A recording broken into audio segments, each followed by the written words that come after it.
Yo guys, what's up? I thought I would post a quick video about lower time frame confirmations from sort of higher time frame order blocks, and just sort of when to realise a trade is gone and when it's not, and also when the optimal time to get in is according to the order flow. Because I think one of the sort of issues I see throughout the community is always trying to be the first in the trade. And you don't have to be that, you want to wait until structure and order flow shows you that it's ready, and that the trade is actually valid.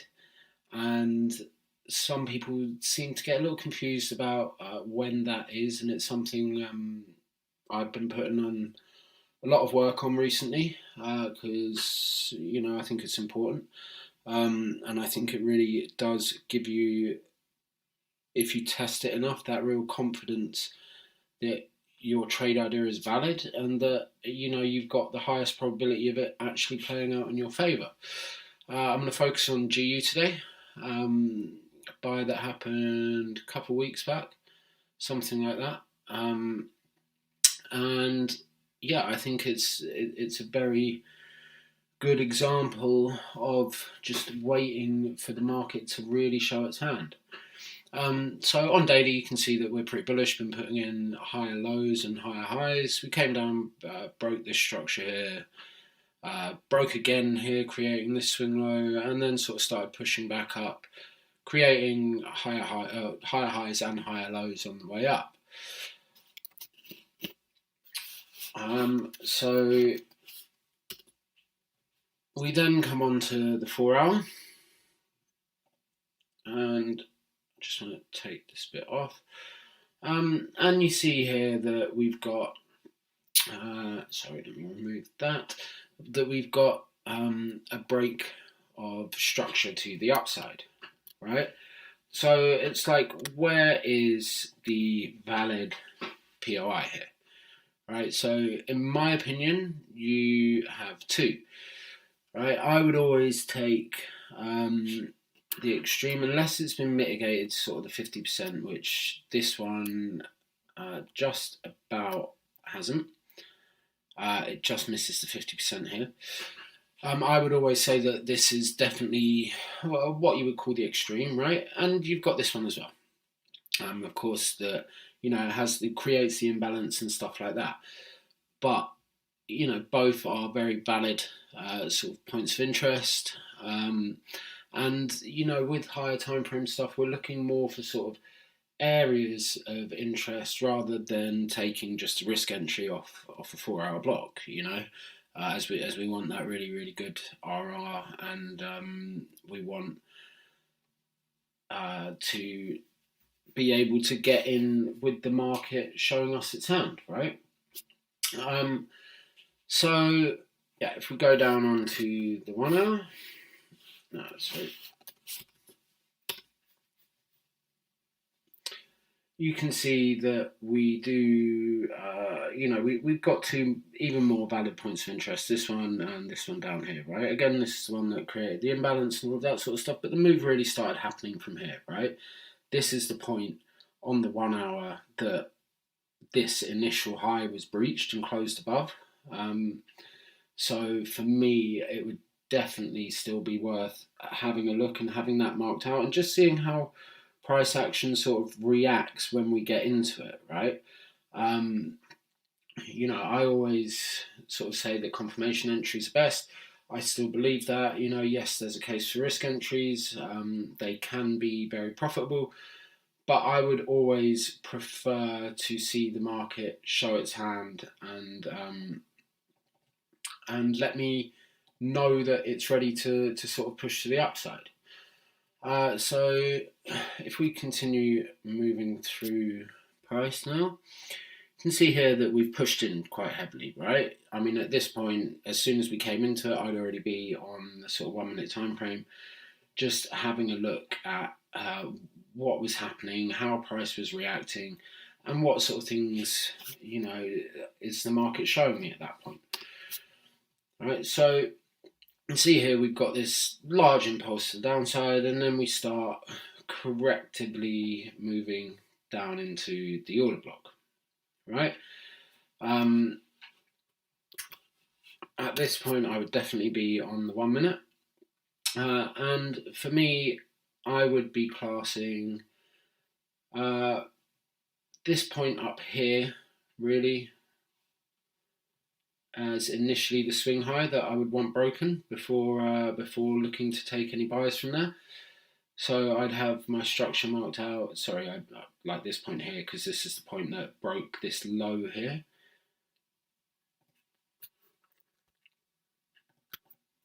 So unless this point is breached, I wouldn't really be interested in buying it because of the amount of momentum that we're seeing to the downside, right?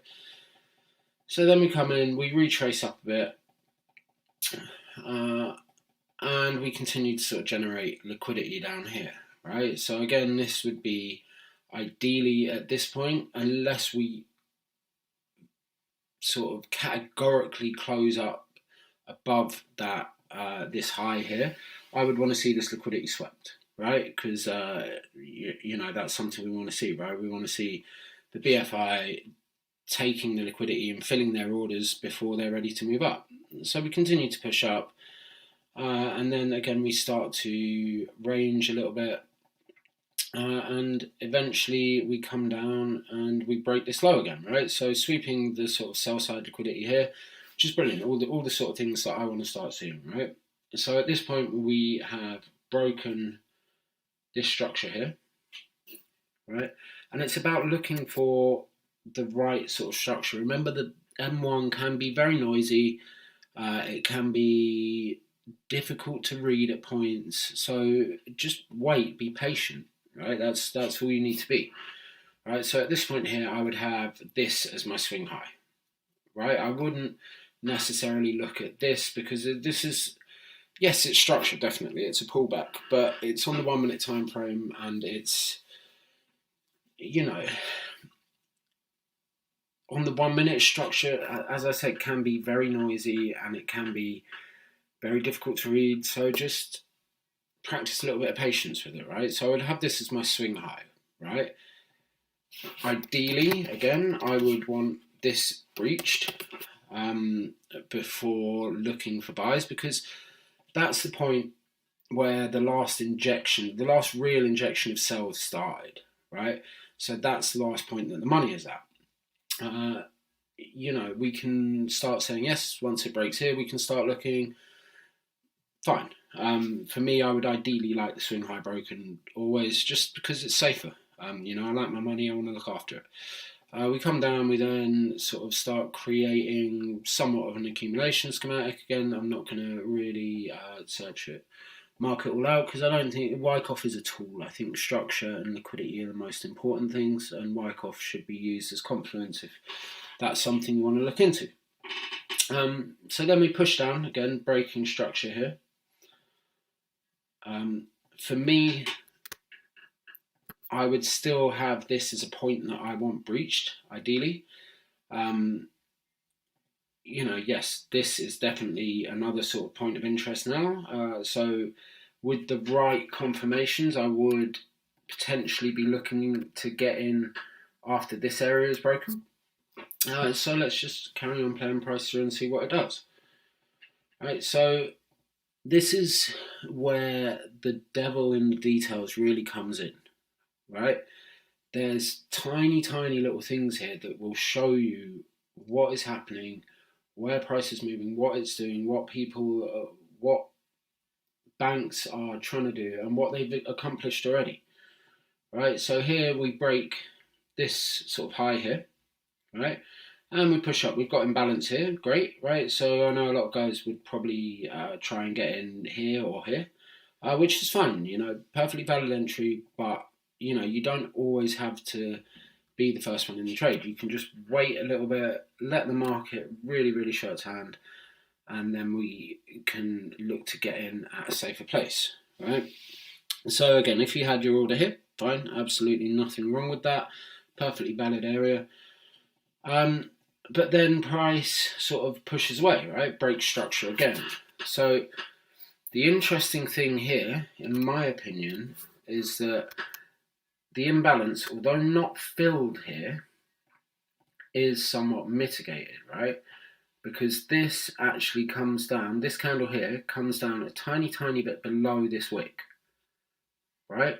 So it comes into this unfilled imbalance, which would show me that it is somewhat mitigated, right? It won't need to fill up the whole of that imbalance straight away, right? Because it's accomplished its objective there. It's rebalanced this little bit of the market, not by a lot, but it has done that, and then it's broken structure again to the upside, right? And then there's a couple of really interesting things that happen, right? We break structure, then we try to push down again, but we get this big engulfing candle, right? What does an engulfing candle tell you? It tells you a couple of things, right? It tells you that someone has tried to sell the market, and someone with larger interests has pushed it back up. It's also taken liquidity on like the very low time frames from below this low, right? Mitigated this imbalance here, right? Not tapped into this again, but it's somewhat mitigated this, right? So for me, I wouldn't be looking at this area anymore. I definitely wouldn't be looking at this area now because we've had this big push up. We then get an inside bar, which I've spoken to a few people about. It's just a theory I'm working on, but for me that shows a range on a lower time frame. So, you know, it's either going to continue pushing down from here, or this is where they've stacked buy orders after the engulfing candle, and they'll look to continue to push up from here, right? So price pushes up, right? Messes around a little bit, creates some form of liquidity here, not technically equal lows or anything like that, but there's definitely some form of liquidity resting below there, right? So what would I be expecting now? I would be ideally expecting some form of mitigation of this area, somewhere in here, somewhere in this inside bar, or somewhere in this wick. I wouldn't necessarily be confident taking a trade from this inside bar because of this, and because this swing high over here is still not breached, right?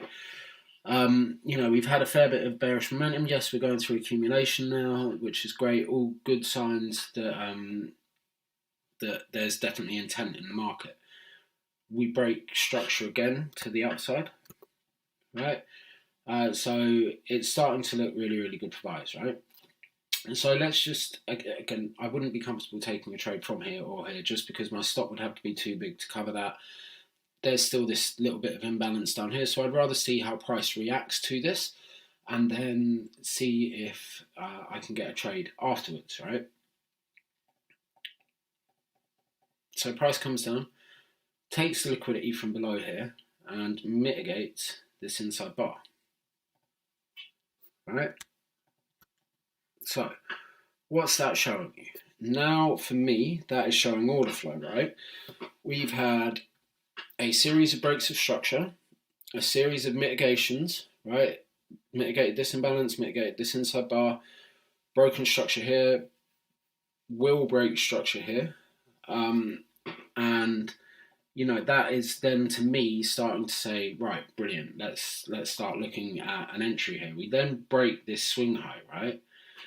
So if you think about it like this, if the market was going to make lower lows, right, and continue the bearish momentum, this area here should never be broken, right? It should just continue down, right? Let alone this area here, this area here, this area here, whatever. Like, it should just continue on down from somewhere below this. This is like the last line of defense for bearish intent, right? Because that's the last place real momentum kicked into the market.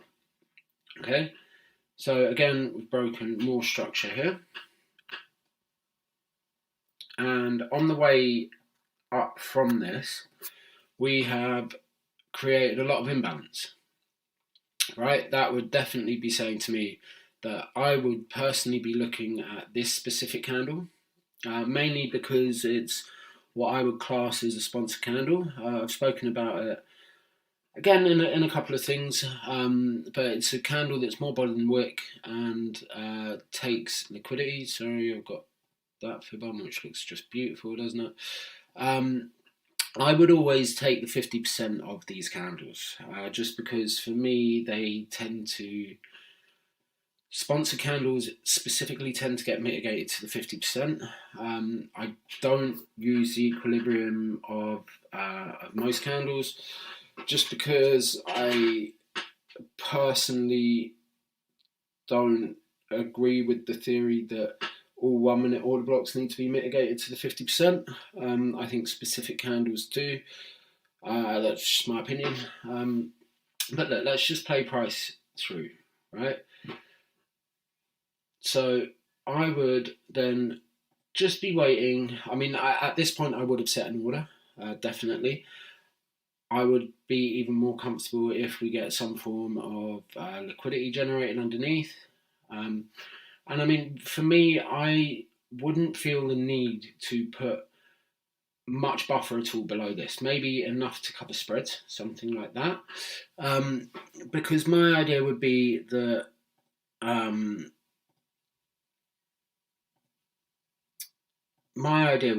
if this low is going to be protected, as I think it would, because this is the low that really caused this swing high to break, right?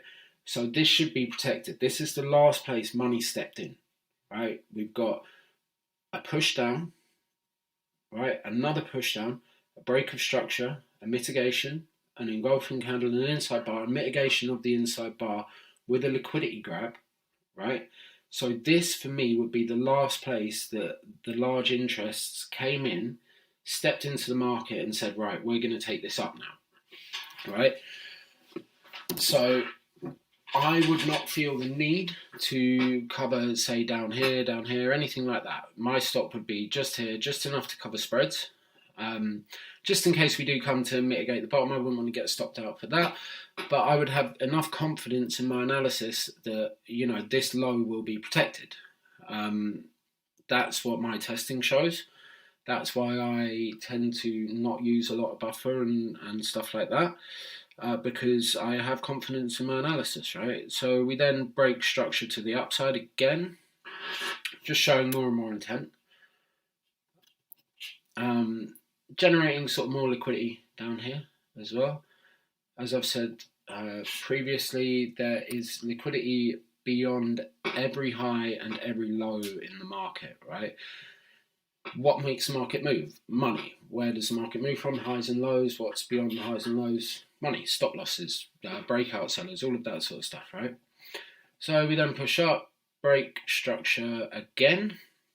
But notice we haven't actually mitigated this yet. Even here with this candle, we don't fully mitigate, well, we don't mitigate any of this imbalance left, right? So let's just see what happens on the next candle. Right, so we get filled there, right? And then it's like, where do I think that is going to push to, right? We're playing from a bullish 4-hour trend and daily trend, right? We've broken structure to the upside. So, you know, like Blackwatch says, what would be the expectation at this point? The expectation would be to make higher highs on the higher time frame, right? So my target would be the highs somewhere. Oh, I can't find that. Sorry about that. My target would be the highs up here, minimum the highs up here, potentially further, but you know, that's a safe place up here. We've also got liquidity resting there, right? So market targets liquidity, obviously. So my target would be up here, right? 1 to 33, nice trade. Yes, okay, you can say that the reasoning behind it is somewhat more complex, but it's safer, you know. It's like saying, right, none of these entries, or this entry wouldn't have been filled, right? Because if you took this entry wouldn't have been, or this entry I wouldn't have been comfortable taking. And this entry, it's never going to come back down to it, or not, you know, in time to fill your order, right? if it comes back down to here, you're asking it to break structure that broke the swing high, right? So are the large institutions going to allow that to happen?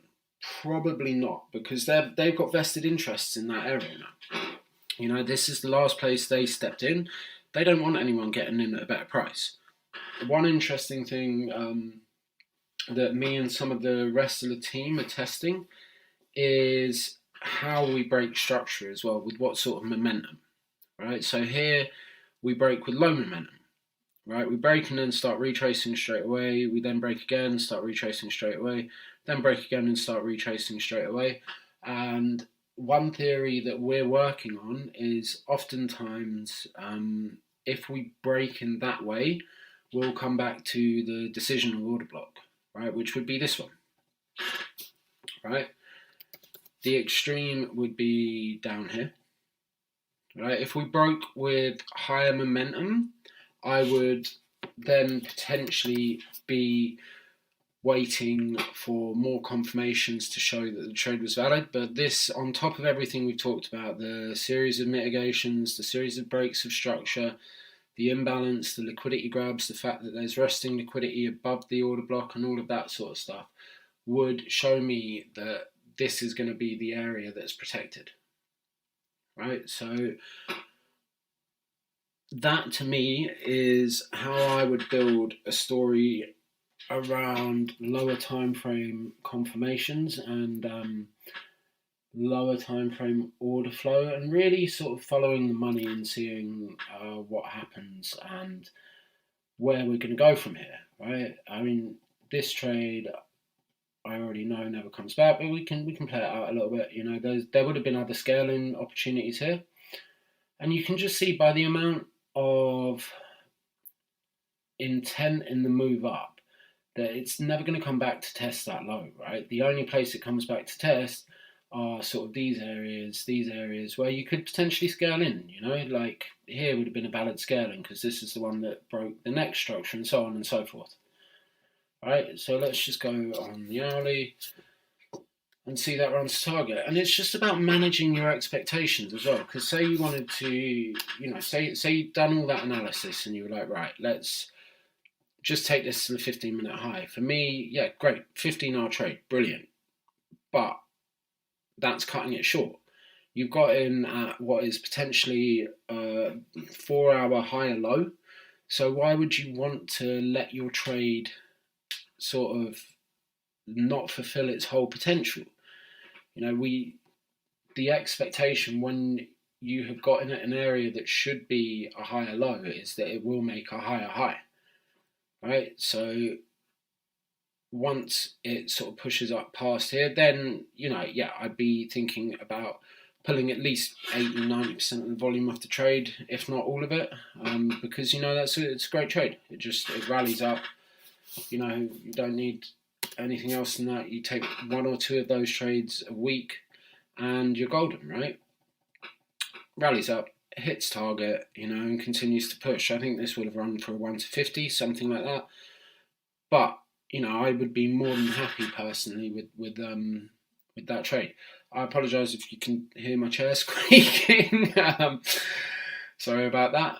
But look, I hope that sort of explains a few things about what I look at for trades. Again, if there's any sort of questions that you might have about it and anything that you would like to chat a little bit further about, feel free to DM me. Feel free to drop questions tagging me in the questions part.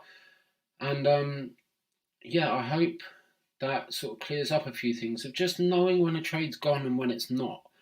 Because I know a lot of guys would be saying, oh, that trade just left without me, blah, blah, blah. But at that point, it really hasn't. At that point, it's, at the entry I took, that's the first time the trade is really ready. It's the first time the real true swing high has been broken. If you want to look at it from like a 5-minute perspective, sometimes that can help as well because it gives you a better idea of structure, right? I mean, at this point, you could say this was the swing high, right? And it gets broken here. But you'd be looking at this and it would never come back. So again, it's noticing order flow and noticing reading the story, right? There's all of these little details you need to take into account that really factor into trading. I mean, this way of trading isn't simple. It's not, it can be simplified, yes, 100%. But for me, if you're trading from like higher time frame value areas, order blocks that break structure, have imbalance, or cause imbalance at some point in the move and all of that sort of stuff, you're always going to be in a better position. And then it's just learning to read the story on the lower time frames. I really hope that helped. Let's all have a great week, guys. If I don't sort of do another video before Christmas, hope everyone has a brilliant Christmas, brilliant New Year, and let's all smash 2021, because I think the community is going in very much the right direction. I've personally never felt more confident in my trading. I know quite a few people are feeling the same way, which is always brilliant to see. And much love, guys. All right, take care. Bye.